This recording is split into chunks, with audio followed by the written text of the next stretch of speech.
Let's start with a question. Have you ever tried to hug a cactus? No?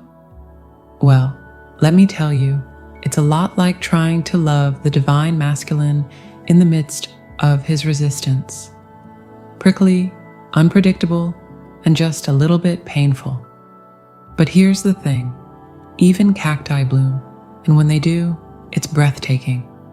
The twin flame journey is a lot like that.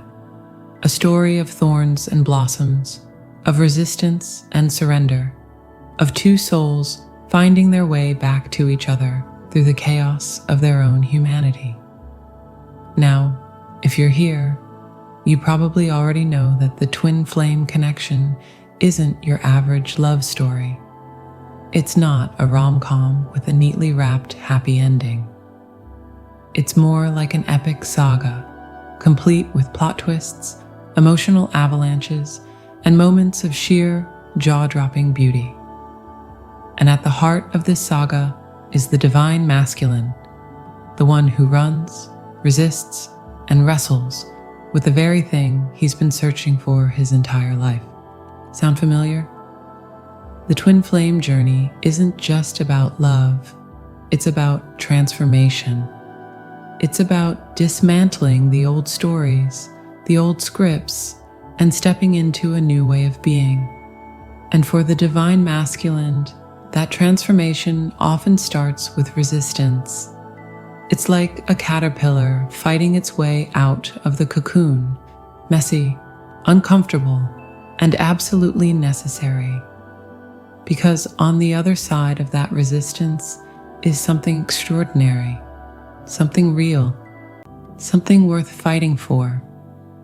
So if you're in the thick of it right now, wondering why he's running, why he's resisting, why he can't just see what's right in front of him, no, this isn't just his journey, it's yours too. It's a dance of shadows and light, of push and pull, of love and fear. And while it's not always easy, it's always, always worth it. In this reading, we're diving deep into the mystery of the divine masculine's resistance. We'll explore why he runs, what it takes for him to stop, and how you can navigate this journey without losing yourself in the process. Because here's the truth, the twin flame connection isn't just about finding love, it's about becoming it. And in the end, that's what makes all the thorns, all the resistance, all the chaos worth it.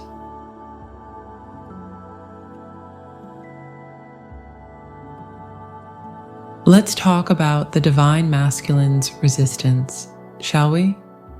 Because honestly, it's one of the most fascinating and frustrating parts of the twin flame journey.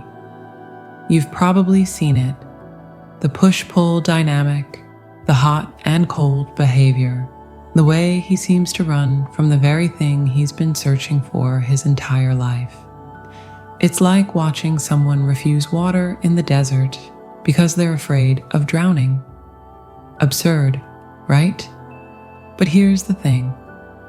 Resistance isn't just stubbornness or fear of commitment. It's a fortress, built brick by brick from societal expectations, ego, and a lifetime of being told, real men don't cry. Think of the divine masculine's ego as a suit of armor. It's shiny, impressive, and looks great in photos, but it's also heavy, restrictive, and utterly exhausting to wear.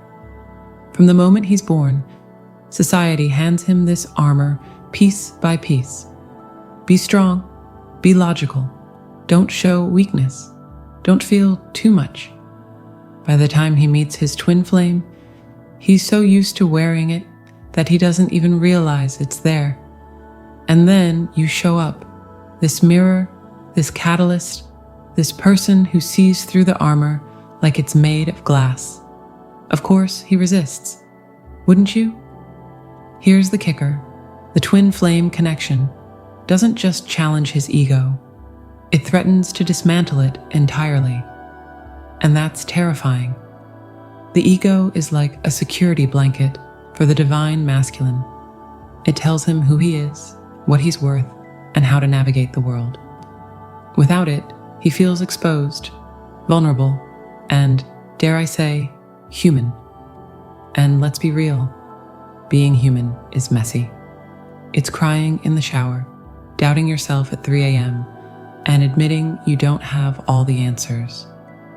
For someone who's spent their life trying to be a rock, that level of vulnerability can feel like free-falling without a parachute. But here's where it gets interesting. The divine masculine's resistance isn't just about fear, it's also about identity. His ego is tied to his sense of self, his achievements, his independence, his ability to handle things on his own. The twin flame connection, with its intensity and depth, forces him to question all of that. It asks him, who are you without the armor? Who are you when no one's watching? Who are you when you're not trying to prove anything? And let me tell you, those questions can shake a person to their core. So, what has to happen for him to surrender? Well, it's not pretty. It's not a Hallmark movie moment where he suddenly sees the light and drops to one knee. No, it's more like a demolition project.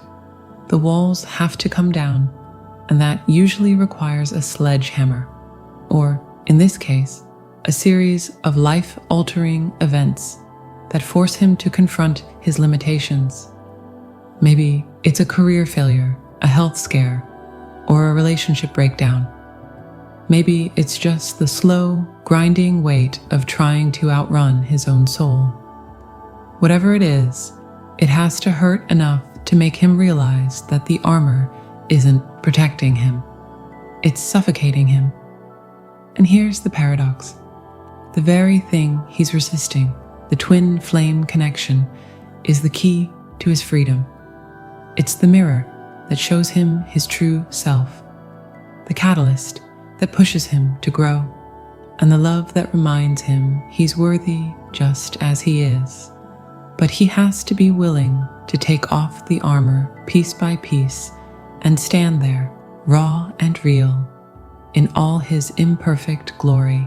And that is where real magic happens. So if you're wondering why the divine masculine resists, remember this: it's not about you. It's about him, his fears, his conditioning, his journey. And while it's tempting to try to fix him or force the connection, the truth is he has to do the work himself. Your job? To hold space, to love without conditions, and to trust the process. Because when he's ready, when he finally takes off that armor and steps into the light, it'll be worth every moment of the wait. And hey, if all else fails, just remind him that even Batman had to take off the suit eventually. Even superheroes need a break.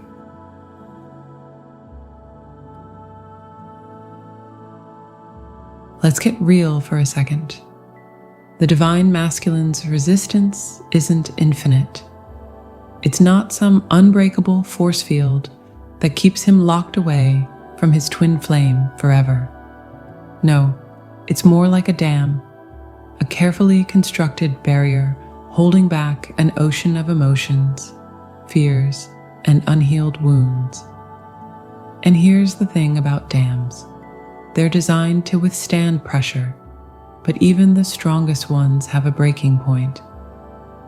For the divine masculine, that breaking point is often a spiritual awakening or an emotional breakdown. Sounds intense, right? That's because it is.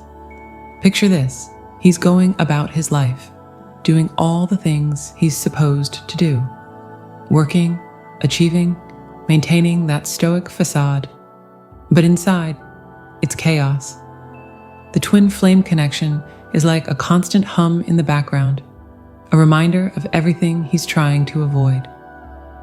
And then, one day, something happens. Maybe it's a loss, a failure, or just the weight of his own resistance finally becoming too much to bear.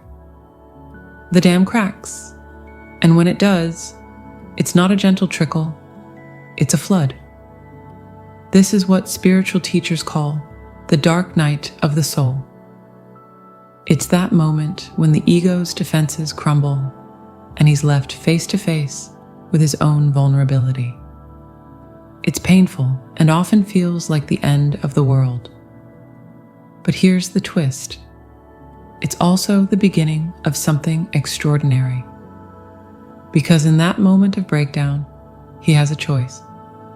He can either rebuild the dam, and trust me, he'll try, or he can let the floodwaters carry him to a new shore.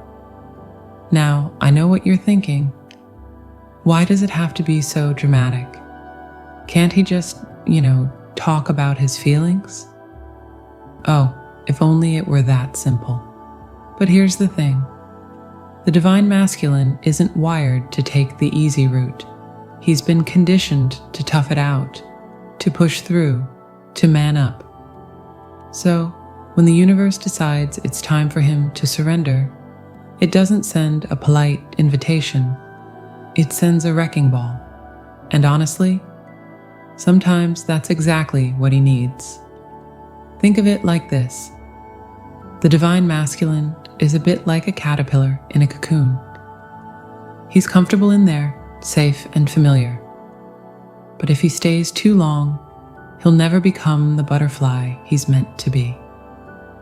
The breakdown, the dark night, the flood, it's all part of the metamorphosis. It's the universe's way of saying, hey, I know this hurts, but you can't stay here forever. And here's where it gets really interesting. The breakdown isn't just about pain, it's about perspective. When the dam breaks, he's forced to see himself and the twin flame connection in a whole new light. Suddenly, all those things he was running from, the vulnerability, the intensity, the love, don't seem so scary anymore. In fact, they start to feel like the only things that make sense. It's like waking up from a dream and realizing you've been sleepwalking through your own life. But let's not sugarcoat it. This process is hard. It's not a one-time event. It's a series of small collapses, each one bringing him closer to surrender. And each time, he has to choose, rebuild the dam or let it go. And here's the kicker. The more he resists, the more the universe will push. It's like trying to hold a beach ball underwater. Sooner or later, it's going to pop back up. So, what does surrender look like? It's not a white flag or a dramatic declaration. It's quieter than that. It's the moment he stops running, stops fighting and just feels. It's the moment he realizes that the twin flame connection isn't a threat to his identity. It's a reflection of it. And in that moment, something shifts. The armor cracks, the walls come down, and he finally lets himself be seen.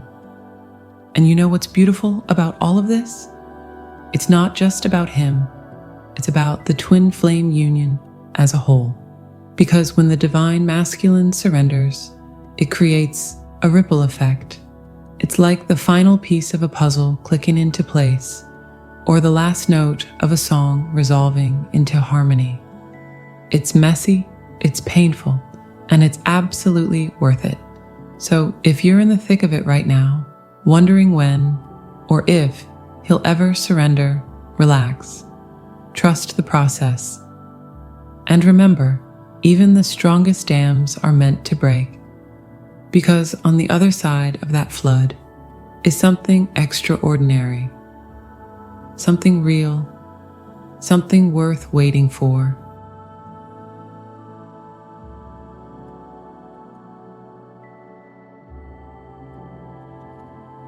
Let's talk about you for a moment. Yes, you, the divine feminine, the one holding the light. the one who's been patient, loving, and maybe just a little bit frustrated. Because here's the thing, while the divine masculine is off doing his whole resistance is futile, but I'm gonna try anyway routine, you're the one keeping the flame alive. And let's be honest, it's not always easy. It's like trying to keep a candle lit in a windstorm, exhausting, unpredictable, and sometimes downright maddening. But here's the secret, your role in this dance is just as crucial as his. Maybe even more so. Think of the twin flame connection as a seesaw. On one side, you have the divine feminine, radiating love, patience, and emotional depth. On the other side, you have the divine masculine, wrestling with his ego, his fears, and his need for control. And here's the kicker. The seesaw only works if both sides are balanced. If you lean too far into chasing, fixing, or trying to save him, the whole thing tips over. But if you hold your ground, focus on your own growth, and trust the process, something magical happens. He starts to rise. You may ask, but what if he never rises? What if he stays stuck in his resistance forever? And to that, I say, fair question. But here's the thing. Your job isn't to fix him or force him to surrender. Your job is to hold space. And no, that doesn't mean sitting around waiting for him to get his act together. It means creating a safe, loving container for his transformation while fiercely protecting your own energy. It's like being a lighthouse. You shine your light, but you don't chase the ships. You see, holding space is hard. It requires a level of patience and self-awareness that most people don't have. It means loving someone without losing yourself, supporting someone without enabling them, and staying open without becoming a doormat. It's a delicate balance, and honestly, you're allowed to mess it up sometimes. You're human, not a saint. But here's the beautiful part. Every time you stumble, every time you get it wrong, you're learning. And that learning, it's what makes you a stronger, wiser, more radiant version of yourself. Here's where it gets really interesting. The divine feminine's energy is like a mirror. When you embody self-love, patience, and unconditional acceptance, it reflects back to the divine masculine. It shows him what's possible. It's not about words or actions. It's about vibration. And trust me, he feels it. Even if he doesn't show it, even if he's still running, your energy is working on him like a slow, steady current. It's softening his edges, cracking his armor, and reminding him of the love he's been too afraid to embrace. But, and this is a big but, you can't pour from an empty cup. Holding space for someone else requires you to fill your own cup first. That means setting boundaries, practicing self-care, and doing your own inner work. Because here's the truth. You can't help someone else heal if you're still carrying your own wounds. The twin flame journey isn't just about him. It's about you, too. It's about your growth, your healing, your transformation. So, while you're busy holding space for him, don't forget to hold space for yourself. And here's the kicker. When you focus on your own growth, something incredible happens. You stop worrying about whether he'll surrender, and you start trusting the process. You realize that the twin flame connection isn't about fixing someone else.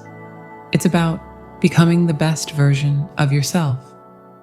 And in doing so, you create a magnetic energy that draws him closer. It's like the universe saying, hey, look at her. She's not chasing, she's not begging, she's just shining. Maybe I should take notes. So if you're feeling frustrated, exhausted, or just plain over it, remember why you're here. Remember that your love, your light, your presence, it matters. It's not just about him, it's about the union, the connection, the bigger picture. And when he's ready, when he finally takes off the armor and steps into the light, he'll see what's been there all along, you. Not as a savior or a fixer, but as a partner, a mirror, a twin flame. And hey, if all else fails, just remind yourself, even the moon doesn't chase the sun. It just shines, and the sun always finds its way back. So keep shining, dears. The rest will fall into place.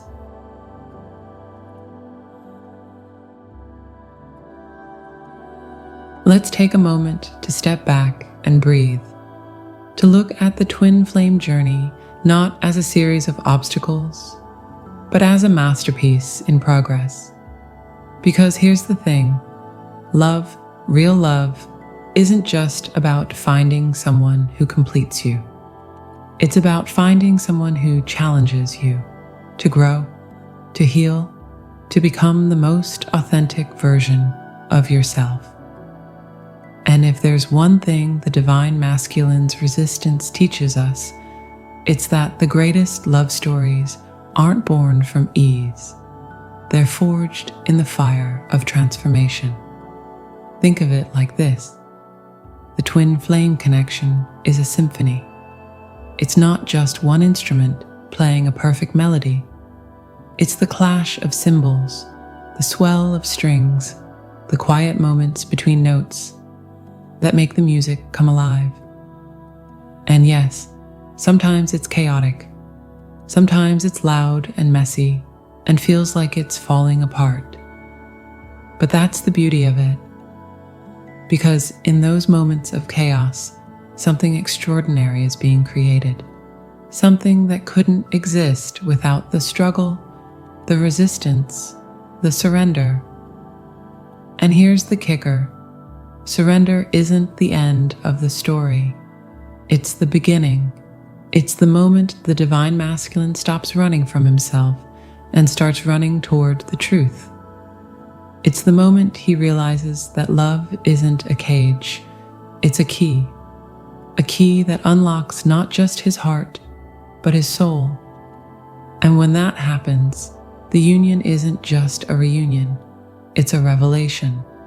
It's the merging of two energies that together create something greater than the sum of their parts.